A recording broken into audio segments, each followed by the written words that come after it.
Tezkor xabar. Bugun O'zbekistonning ayrim hududlarida kuchli qor yog'ishi kutilmoqda. Barcha fuqarolar tezda xabardor bo'ling. Assalomu alaykum, hurmatli tomoshabinlar. Tezkor yangiliklardan birinchilardan bo'lib xabardor bo'lishni istasangiz, videorolik ostiga like tugmachasini bosib qo'yishni unutmang. O'zgidromet 19 dekabr kuni uchun ob-havo ma'lumotini e'lon qildi. Unga ko'ra, Toshkent shahrida havo bulutli bo'ladi. Kechasi va ertalab biroz qor yog'adi. Havo harorati kechasi 2 daraja sovuq, kunduzi 1-3 daraja iliq bo'ladi. Qoraqalpog'iston Respublikasi va Xorazm viloyatida ba'zi joylarga tuman tushadi, yog'ingarchilik kutilmaydi. Havo harorati kechasi 2 daraja sovuq, kunduzi 2 daraja iliq bo'ladi. Buxoro va Navoiy viloyatida havo bulutli bo'ladi, yog'ingarchilik kutilmaydi. Ba'zi joylarga tuman tushishi mumkin.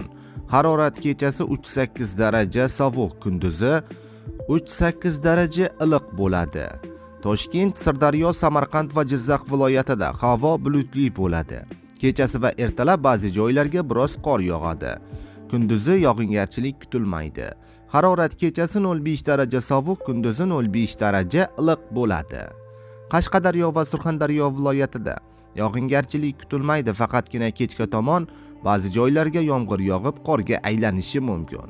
Harorat kechasi 2 daraja sovuq, kunduzi 4-9 daraja iliq bo'ladi. Andijon, Namangan va Farg'ona viloyatida havo bulutli bo'ladi.